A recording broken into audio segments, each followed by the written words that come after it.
Bonjour, on va continuer le cours sur les équations.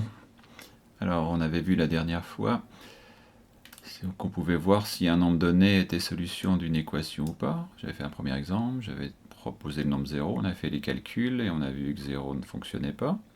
On avait conclu que ce 0 n'était pas solution. Ensuite, j'avais refait exactement pareil, sauf que j'avais pris le nombre 10, on avait fait les calculs. Les deux calculs des deux membres de l'égalité donnaient la même chose, donc le 10 était solution. Alors maintenant, on va voir les techniques pour trouver la solution. Quelle que soit l'équation, on pourra trouver la solution s'il existe. Alors, c'est en bas de la feuille numéro 1. Ça, c'est la base même de tout ce qu'on va faire sur les équations. Tout le cours est contenu là. Donc les règles fondamentales, c'est ce qu'on va appliquer à chaque fois. Donc déjà, il y a la règle pour additionner, soustraire. Donc regardez bien ce qui est marqué. On a une égalité. Si on a une égalité et qu'on ajoute la même quantité des deux côtés, on garde l'égalité. Pensez à une balance à l'équilibre, on ajoute la même masse des deux côtés, la balance restera à l'équilibre. Même chose, balance à l'équilibre, deux objets de même poids. Si j'enlève le même poids des deux côtés de la balance, je garde l'équilibre. Ça, c'est les règles fondamentales pour additionner, soustraire. C'est ce qu'on fera en premier dans les équations. On additionnera si on choisit bien, ou si on enlèvera la bonne quantité des deux côtés, ça améliorera les choses. Et pour terminer, souvent on fera une multiplication, souvent une division, puisque vous avez une égalité. Si vous avez deux quantités égales, si vous multipliez la première quantité par un coefficient et la deuxième par ce même coefficient, vous obtenez encore des choses égales. Et même chose avec les divisions, en faisant attention de bien diviser par un nombre différent de 0. On n'a pas le droit de diviser par 0. Pour certaines équations un peu spécifiques, quand vous aurez une fraction sous forme une équation sous la forme d'une fraction égale une fraction, pensez à faire les produits en croix, comme ça vous passerez de fraction égale à produit égal, ça sera beaucoup plus sympathique. Et dernière chose, avant de voir un peu en détail ce qu'on va faire suivant les différents types d'équations, une règle extrêmement importante. Donc chaque fois que vous avez une équation, si vous ajoutez ou retranchez la même chose des deux côtés, l'équation que vous aviez au départ et l'équation après avoir ajouté et retranché ont exactement les mêmes solutions. Et même chose, si vous avez une équation et que vous multipliez ou divisez des deux côtés par quelque chose de non nul, l'équation que vous obtenez a exactement les mêmes solutions que l'équation de départ. C'est la base même de ce qu'on va faire. On va voir déjà quelque chose qu'on a déjà vu depuis très longtemps. Des équations du type un nombre donné fois l'inconnu égale un deuxième nombre donné. Alors ça, on sait déjà faire ça depuis la 6e. On sait que pour trouver la réponse, il suffit de faire b divisé par a. On va retrouver ça grâce au principe, la règle fondamentale numéro 2, qui nous dit qu'on a le droit de diviser ou de multiplier chaque côté d'une égalité par le même nombre, on garde l'égalité. Alors j'ai fait un premier exemple très simple, 3 fois combien égale 24. Et pour trouver la réponse, qui apparaîtra quelques lignes en dessous, on veut arriver à x égale la réponse. Donc vous voyez qu'entre là et là, vous avez le x3 qui a disparu. Débuter de 3 fois x et on arrive à x. Donc c'est ce que j'ai dit. On veut faire disparaître le 3 fois de l'équation. Alors qu'est-ce qui fait disparaître multiplié par 3 ? On va faire le contraire de multiplier par 3. On va diviser par 3 des deux côtés. Donc à gauche, je divise par 3. À droite, je divise par 3. À gauche, le triple de 3x, c'est 1x. De l'autre côté, pour l'instant, j'ai laissé 24 tiers. Et 24 divisé par 3, quand je calcule, c'est 8. Alors bien entendu, on aurait pu trouver directement 3 fois 8, 24, c'est évident. C'est juste pour voir que la règle fondamentale 2, ça sert aussi à résoudre des petites équations qu'on sait déjà résoudre. Alors ça, c'est si on met tous les détails, on va faire comme ça. Et on va voir que quand on a l'habitude, pour certains, ça serait mieux de passer directement de la ligne numéro 1 à la ligne numéro 3. Je vous ai réécrit ces deux lignes. La ligne numéro 1 ici, je l'ai réécrite là. Sauf que j'ai mis le 3 fois en rouge. Et la ligne numéro 3 qui est ici, je l'ai réécrit ici. Et ça, c'est un grand principe des équations. Vous avez tout ce qui est d'un côté. Quand ça disparaît, vous avez l'opération contraire de l'autre. Donc x3 a disparu d'un côté. Parce qu'on a divisé par 3 des deux côtés, ça fait disparaître le x3, et vous avez le contraire de x3 qui a été aussi mis à droite, divisé par 3. Ça, c'est le grand principe. Si vous regardez la vidéo que je vous ai mis en lien, vous aviez un prof de maths qui disait que le signe égal était comme un miroir. Toutes les opérations d'un côté, quand elles passent de l'autre, elles font l'opération miroir. L'opération miroir 2 fois, c'est divisé. Et on verra que ça marche aussi avec somme et différence.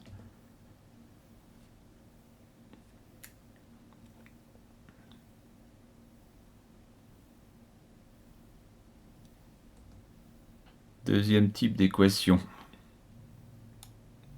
Vous avez l'équation du type un nombre donné plus l'inconnu égale à un autre nombre donné.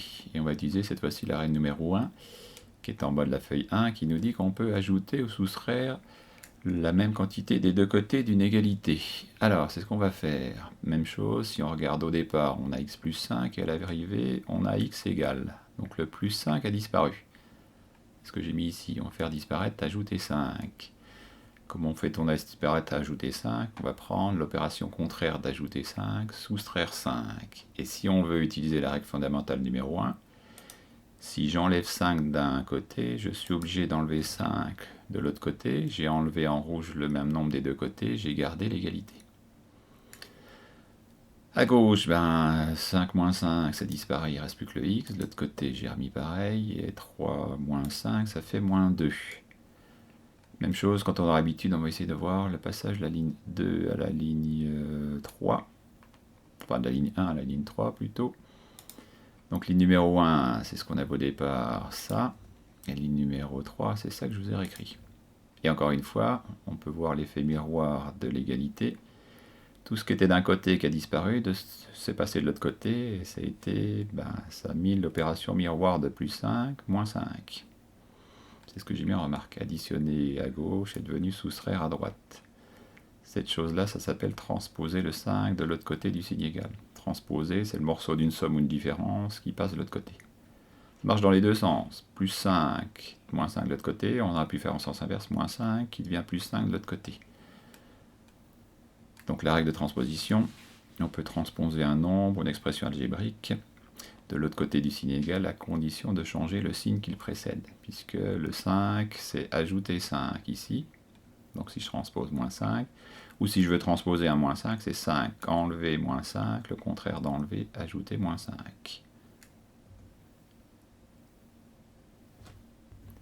On termine avec deux petites propriétés.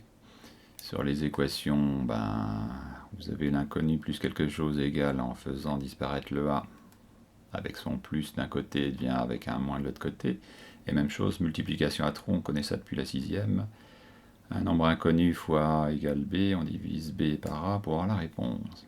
Alors on fait dans mes deux exemples, on se débarrasse du 5. Comment on se débarrasse de 5 qui touche une lettre, c'est x 5. On se débarrasse de x 5 en divisant par 5 des deux côtés. Le 5 disparaît et on a divisé par 5 qui apparaît de l'autre côté. On peut mettre le nombre à virgule si on veut, 0,6 c'est pareil. Ça, on voit ça depuis la 6e. Même chose, somme à trous pour trouver 5 plus combien égale 3. Au 3 on enlève le 5 et on trouve que c'est moins 2. On peut vérifier, 5 plus moins 2 ça fait bien 3. On peut vérifier aussi à gauche, vous vérifiez 5 fois 0,6 ça fait 3. On termine cette partie du cours avec des équations un peu plus compliquées. Vous voyez, on a l'égalité, alors c'est compliqué puisque vous avez des deux côtés des termes constants, le 2 et le 4, et des termes avec l'inconnu, le 4x, le 6x, et on aimerait bien à la fin avoir la réponse, à la fin on aimerait bien avoir x égale. Alors pour avoir x égale à la fin, on va essayer de faire en sorte d'avoir que des lettres avant le égal et que des nombres après. Alors pour ça, on va déjà se débarrasser de, avant le égal, ce qui n'est pas une lettre, c'est le 2. On va se débarrasser de 2. Comment se débarrasser de 2 de la somme? On va faire une opération avec 2. Alors l'opération qui va fonctionner, c'est bien sûr, on va enlever 2 d'un côté, et si on veut garder l'égalité, la règle de la feuille 1 du cours me dit que tout ce qu'on fait d'un côté comme opération, on fait la même chose de l'autre. Donc là, j'explique que j'ai choisi d'enlever 2 des deux côtés. En rouge, j'ai bien enlevé la même chose, j'ai gardé l'égalité. Ensuite, je calcule avant le égal, je réduis, donc 2 moins 2, ça disparaît, il reste 4x avec son plus en début de ligne ne servant à rien, on va laisser 4x. Et de l'autre côté, pour l'instant, je laisse pareil. Ensuite, avant l'égal, j'ai que des lettres, ça m'arrange. Par contre, après le égal, j'ai des nombres. Je veux des nombres, parce qu'à la fin, x égale un nombre. Ce qui m'embête, c'est le moins 6x qui m'embête. Alors, comment faire disparaître moins 6x? On va faire, déjà, on va réécrire exactement comme avant. Et j'ai laissé un peu de place où j'ai caché mon explication. Qu'est-ce qui va faire disparaître le moins 6x? Pour faire disparaître moins 6x d'une somme, on va faire plus 6x des deux côtés. Donc je suis obligé de faire la même chose des deux côtés pour garder l'égalité que j'avais ici, la garder. Donc j'ai expliqué que je vais ajouter 6x des deux côtés. Alors j'ai fait ça parce qu'ici, quand je réduis à droite le moins 6x plus 6x, il n'y a plus de x. Et de l'autre côté, 4 moins 2, ça fait 2. Et de l'autre côté, je calcule des x plus des x, je calcule, j'en ai 4 plus 6, ça m'en fait 10. Et j'ai presque fini, 10 fois combien égale 2? Je vais essayer de me débarrasser du 10 qui m'embête. J'aimerais bien x tout seul, pas 10x, 10, c'était 1x. Comment je passe de 10 à 1? Comment je passe de 10x égale 2 à un seul x? Je vais diviser par 10 des deux côtés. Je divise par 10 des deux côtés. X, quand je multiplie par 10 et que je divise par 10, c'est comme si je prenais un seul x, et 2 divisé par 10, j'ai ma réponse 0,2. Alors ça, c'est si vous voulez expliquer en mettant à chaque étape, vous marquez, vous avez vu en rouge, j'ai marqué mon choix d'opération. J'ai enlevé des deux côtés, comme ça, ça m'a fait disparaître le 2. J'ai ajouté 6x des deux côtés, comme ça, le moins 6x et 6x a disparu. J'ai divisé par 10 et j'ai la réponse. Alors, quand vous aurez l'habitude, vous pouvez essayer d'aller un peu plus vite. Regardez à la ligne 2. Si vous regardez à la ligne 2, le 2 moins 2, je sais déjà qu'ils vont disparaître. Donc si je veux aller un peu plus vite, je peux l'enlever directement à ce niveau-là. Comme ça, je l'enlève, j'ai 4x égale, et j'ai le 2 qui a disparu et qui est devenu moins 2, ce que j'expliquais à la feuille précédente. Le 2 a été transposé d'un côté, effet miroir, de l'autre côté, moins 2. Plus 2 devient moins 2. Même chose à ce niveau-là. Là, moins 6x plus 6x, je l'ai fait parce que je sais que ça va disparaître. Donc à cette ligne-là, je peux faire disparaître. Et comme ça, j'ai directement le moins 6x qui a disparu et qui est devenu plus 6x de l'autre côté. Et même chose pour la dernière partie, ça c'est ce que je fais depuis la 6e, 10 fois combien égale, le 10 divisé par 10 faisant 1, ça disparaît. J'ai donc x égale, le fois 10 est devenu divisé par 10. C'est ce que j'ai expliqué à droite. Alors si vous avez compris comment ça marche, je vous conseille de faire la présentation plutôt avec la transposition. C'est exactement pareil, ce que je viens de faire, sauf que ça va plus vite. Donc je me débarrasse du 2 d'un côté, de l'autre côté il va devenir moins 2. Le 4x qui reste tout seul avec son plus, il n'y a plus besoin du plus, je laisse 4x. De l'autre côté j'avais 4 moins 6x, ça reste. Je vous ai mis en vert le moins 6x dont je m'étais occupé ici, je vais le faire disparaître. S'il disparaît, il reste juste le 4 et le moins 2. Le moins 6x, quand il disparaît, de l'autre côté, effet miroir, le moins 6x devient plus 6x. J'avais déjà un 4x, je me retrouve avec la même ligne que j'avais ici. Je calcule les x, je me retrouve 10x égale 2, 10 fois combien égale, je me débarrasse de fois 10, effet miroir, fois 10, de l'autre côté devient divisé par 10. Et je trouve exactement la même chose. Vous voyez que c'est beaucoup plus rapide. Donc si vous comprenez ça, faites-le comme ça. Si vous avez besoin de tous les détails, faites-le comme à côté. Aucun problème, les deux seront comptés bons. On termine avec un dernier exemple. Alors, pareil, j'ai fait la méthode avec tous les détails ici, les méthodes transposées ici. Alors ici, je vais un peu plus vite. Pour aller un peu plus vite, je réfléchis. Au départ, j'ai des x des deux côtés, des nombres des deux côtés. Ce que j'aimerais bien à la fin, c'est avoir que du x avant, et on aura les réponses après le égal, un nombre. Alors, je regarde ce qui m'embête. Le 5 m'embête, je vais l'enlever. Comment j'enlève 5 d'une somme? Je vais faire moins 5 des deux côtés. Alors, ce qui m'embête en même temps, à droite, ce qui m'embête aussi, c'est le 3x. J'aimerais bien ne plus avoir de x à la fin. Donc 3x, je vais l'enlever en même temps aussi. Comment j'enlève 3x d'une somme? Moins 3x des deux côtés. Donc vous voyez, ce qui est en rouge, c'est exactement la même opération. J'ai enlevé la même chose deux fois, enlevé le 5 qui est la même chose, enlevé 3x c'est la même chose, j'ai gardé l'égalité. Ensuite je réduis, les 5 moins 5 disparaissent, les x j'en ai moins 7, moins 3, ça m'en fait moins 10, là les x disparaissent, j'ai 15 moins 5 qui me fait 10.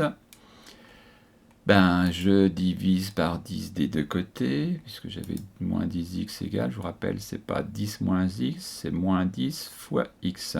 Donc je me débarrasse de fois moins 10, je divise par moins 10 des deux côtés, et j'ai ma réponse moins 1. Donc ça, c'est si vous mettez tous les détails, vous avez ça. Si vous voulez faire sans les détails, déjà, on réécrit le moins 7 qui va rester, puisque je veux que des x avant. Donc moins 7, ça m'intéresse, je le laisse. Après, ce qui m'intéresse, c'est d'avoir que des nombres. Le 15 m'intéresse, je laisse le 15. Ensuite, les deux choses vont changer de côté. Le 5 ne m'intéresse pas avant. Il passe de l'autre côté, fait miroir, plus 5, devient moins 5. Le 3x à droite ne m'intéresse pas. Je le fais passer à gauche, effet miroir, plus 3x devient moins 3x. Ensuite, je calcule les x. J'en trouve moins 10, je fais le même calcul avec les nombres, et moins 10 fois combien fois moins 10, effet miroir, l'autre côté, divisé par moins 10. Et je trouve exactement la même chose, mais c'est plus rapide à écrire. Voilà pour cette partie du cours.